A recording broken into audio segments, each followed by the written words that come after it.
You to look at the education system in America and believe that illiteracy and crumbling schools are just part of the natural struggle of a free nation. But how can that be? How can this be natural when the wealthiest country in the world, so called, has 1 in 5 adults who are unable to read or complete basic tasks? How can it be anything but a failure that millions of children are denied a basic education, that millions will be pushed into a lifetime of poverty? They want you to think that's human nature? This is not human nature. This is neglect.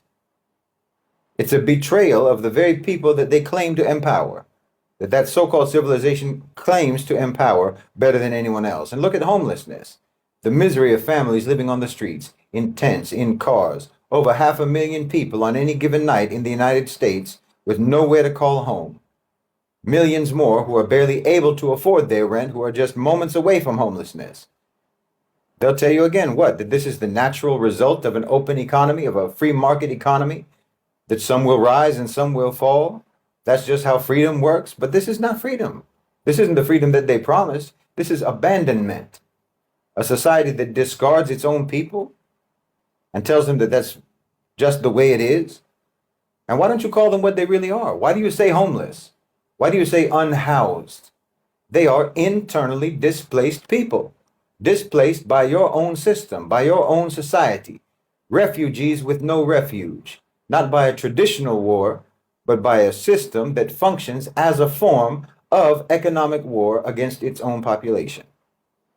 Is it any wonder that they have an epidemic of mental illness in that country? Over 21% of American adults suffer from mental health issues. Nearly half of teens express having feelings of deep sadness, depression, and hopelessness.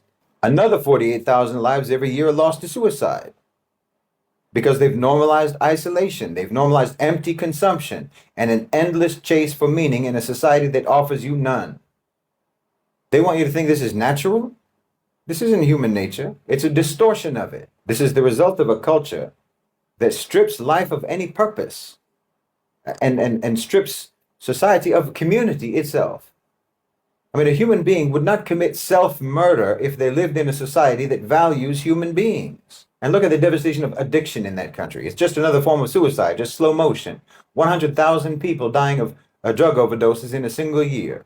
Families destroyed, communities hollowed out by opioids, fentanyl, substances that numb people from the misery around them. Is this addiction the mark of a free spirit?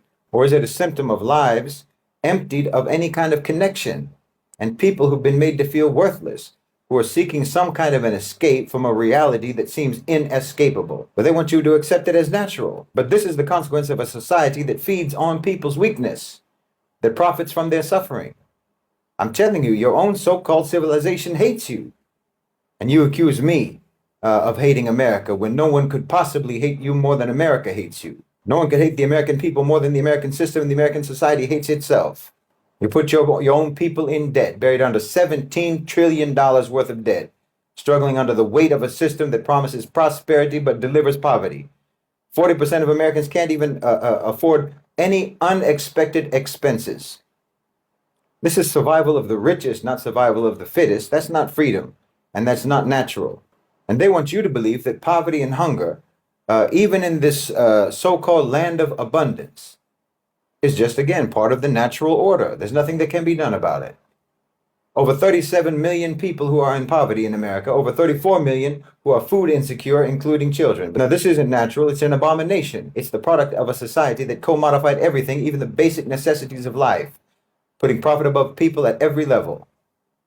Most people are so misled by American propaganda about itself that they can't even process or register what they see themselves and experience in their own lives. So they actually are living in third world conditions, most of them, but they believe that they're living in the richest country in the world. No, you don't live in the richest country in the world. You have the richest individuals in the world living in your country. That's all. And you'll never be one of them. Do you know what percentage of Americans are billionaires? 0.0002%.